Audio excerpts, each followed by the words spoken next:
बिटिआरनि सदर सहर क'क्राझारनि दिमोलगावआव थानाय क'क्राझार प्लेनेटरियाम एन्ड साइन्स सेन्टाराव सानथामनि हाबाफारिजों स्काल्पचार एबा महर दानख'नाय मावबादाया दिनैनिफ्राय जागायबाय। बिटिआर सोरखारनि मददजों मिउजियाम एन्ड आर्किअल'जि बिफाननि बानजायनायाव जानाय सानथामनि बे मावबादायाव क'क्राझार जिल्ला सिंनि गुबुन गुबुन फरायसालिनि थाखो 9 आरो 10 नि गोबां फरायसा फरायसुलिफोरा बे मावबादायाव बाहागो लादों। मख'नो गोनां बाथ्रा दि स्काल्पचार एन्ड महर दानख'नाय मावबादा जागायनाय दिनै गिबि साननि गिबि हाबाफारि बादियै फुंबिलि समाव मिउजियाम एन्ड आर्किअल'जि बिफाननि CHD सुप्रिया ब्रह्मआ बिफां फुलि गायनानै जागायजेनो। गुबुन फारसेथिं सानथामनि हाबाफारिजों दिनैनिफ्राय जागायनाय स्काल्पचार एबा महर दानख'नाय मावबादायाव गुबुन गुबुन फरायसालिनि गोबां फरायसा फरायसुलिफोरा गोसो गुदुङै बाहागो लाफैनायखौ मिउजियाम आरो आर्किअल'जि बिफाननि CHD सुप्रिया ब्रह्मआ गोजोननाय फोरमायनानै खौरां बिजोङाव ओरैबादि बुङो।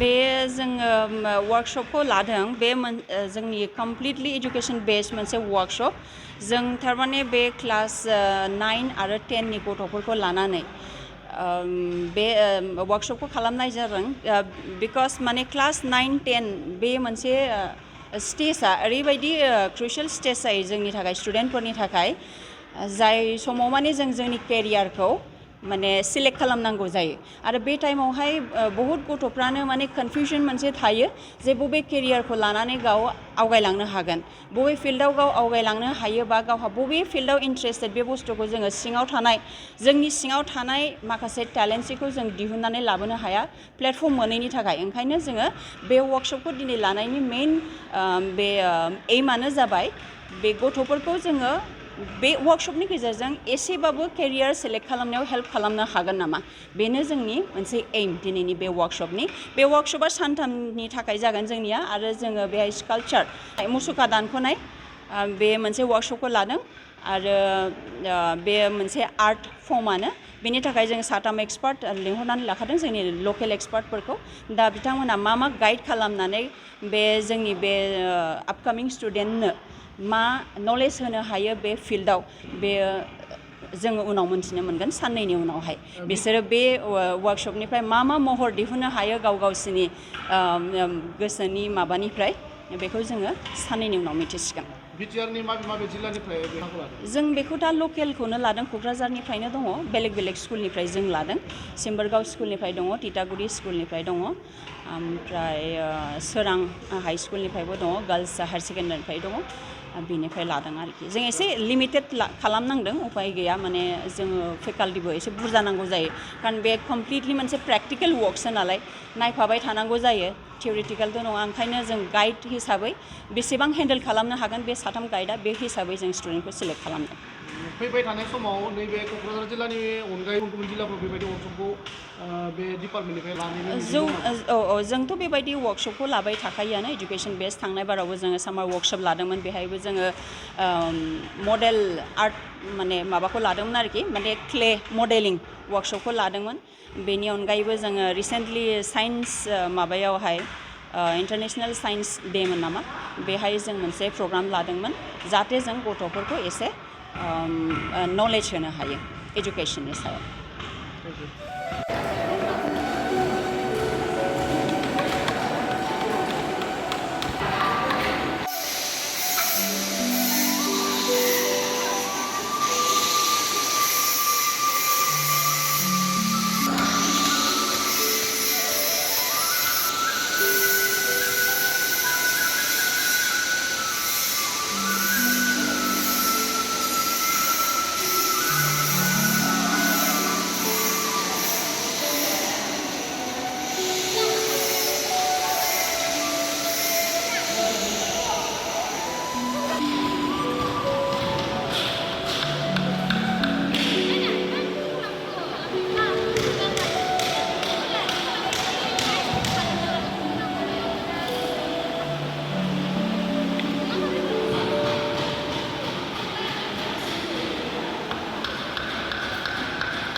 हायार सेकेन्डारि उथ्रिनाय फरायसाफोरनि थाखाय गोजोनथाव खौरां। BA सेथि सेमिस्टारनि थाखाय गबिन्द बसुमतारी कलेजाव मुं थिसननाया सोलिगासिनो। गिबि मुं थिसननाय 100 फरायसाफोरनि थाखाय स्पेशल अफार आरो गुबुन गुबुन रोखोमनि बेसेन नाङै क्लासनि खाबु होनानै मुं थिसननायनि हाबाफारिया गबिन्द बसुमतारी कलेजाव सोलिगासिनो। फरायसाफ्रा गावनि गोसो बायदि साबजेक्टफोरखौ सायख'नानै लानो हागोन। लोगोसे basic computer class, self defence, spoken English class बायदि खाबुफोरखौ फरायसाफ्रा बेसेन नाङाजासे लानो हागोन। बे कलेजाव गासैबो फरायसाफोरनि थाखाय फ्रि बासनि सार्भिसनि राहा आरो बिजाब बाख्रिनिबो राहा दं।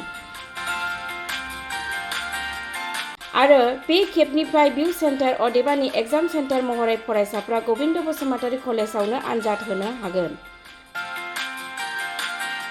गबिन्द बसुमतारी कलेजाव एसेल' बेसेनावनो मुं थिसननानै कलेजनि राहानि खाबुफोरखौ लानो हागोन। रोखायै मिथिनो थाखाय फारियै होनाय जानबुं नाम्बाराव कन्टेक्ट खालामनो हागोन।